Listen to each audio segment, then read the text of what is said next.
Now to this month's Read With Jenna book club pick. It's called Wait For Me by Amy Jo Burns. Yeah, I love this book. It's a story about music, love, and the broken paths that lead us home. And we're going to chat with Amy Jo in just a moment.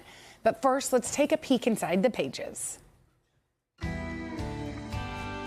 In 1973, folk singer Elle Harlow gives the performance of her life at the Grand Ole Opry, filling the room with power and heartbreak. Then, to the dismay of everyone around her, she vanishes.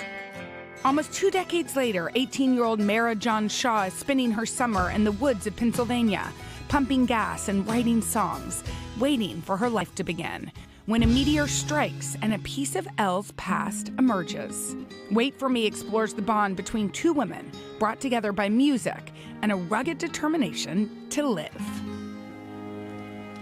This book is such a beauty. You would love it. I read that the inspiration came to you from one of your mentors. Is that right? Yes. Her name was Louise DeSalvo, and hands down the best woman I ever met. She was, that's her. So that's her with my daughter.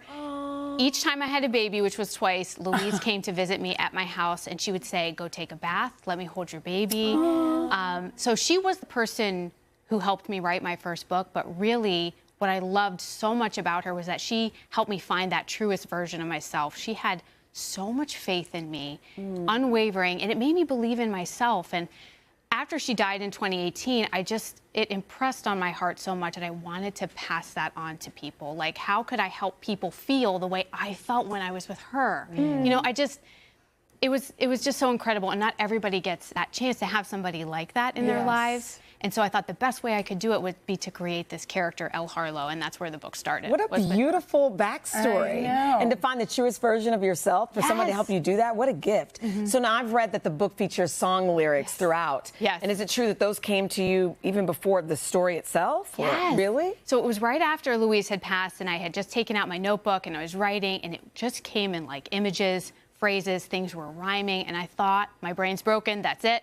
You know, I had a good run, this is it. But then I had so much of it, I had like 2 notebooks worth of stuff, and I realized I'd created 2 songwriters who were looking at the world and looking about their life's experiences through music. And then once I figured that out, the rest of the story kind of just fell into place. It's kind of an emotional mystery, which is always my favorite type of book. And also the setting is so important. It takes place between Nashville and Appalachia. What about those places did you want to incorporate? You know, Northern Appalachia is always going to be home to me, and I think what I love about spaces like that is that people might pass through and think there's nothing going on there. There's so much life there. There's so much love, there's so much art, so much music, and I love giving a voice to that. I love helping other people who may never go through Western Pennsylvania or Tennessee, just have a piece of it, because it's so special. And I've read it's also a love story to the women of country music. Oh, yes. Talk to me a little bit about that. Yes. You know, something I learned when researching country music was how much these women go to bat for each other. People like Loretta Lynn, Dolly Parton, Patsy Cline, Linda Ronstadt, they were friends. And instead of competing with each other, they made each other better. And that spoke to me so much, especially since I was writing this book for Louise. Like, these women stepped into this industry dominated by men and still now I think the percentage of women played on country radio is I didn't realize Carson said that the other day. And that Loretta Lynn, I got to interview her a lot, and I loved her so much, and I know she's kind of also part of the inspiration for Elle. Absolutely. So I love the way Loretta will deliver these killer lines in her music, but they're done with such heart, and she's so playful, and she had a lot of difficult things happen in her life, but she wrote through it, the ups and downs, and she always told the truth. And I find that so inspiring, not only as a writer, but just as a woman and as a human. Yes, totally. Do you ever envision anybody singing your songs when you close your eyes? Yes, I thought about Loretta Lynn like that. Really? That was my dream, because she's got this raspy voice, and it's just, you recognize it anywhere you hear it. And that's kind of what I wanted for Elle. I wanted it to be this unmistakable, anywhere you hear it kind of haunts you forever.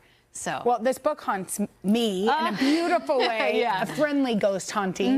What do you hope readers take away from Wait For Me? I hope readers realize that you don't have to be perfect to just shine your light so bright. And sometimes it's those things about yourself that you've always hated or always struggled with that can be such a blessing to somebody else. It's such a beautiful book. It's a beautiful book, and I hope y'all will read it with us so you can check out, thank you, Amy Jo. Amy Jo's book, Wait for Me. You can buy it at your local indie bookstore, go to your library. You can get it at today.com/readwithjenna. I love that. All right, we'll be right back. You guys, thanks for watching. I know. Come join us for all the fun every weekday on NBC. Yeah, and don't forget to take us along when you're on the go. Follow the Today with Jenna and Sheinelle podcast on Apple Podcasts, Spotify, or wherever you listen.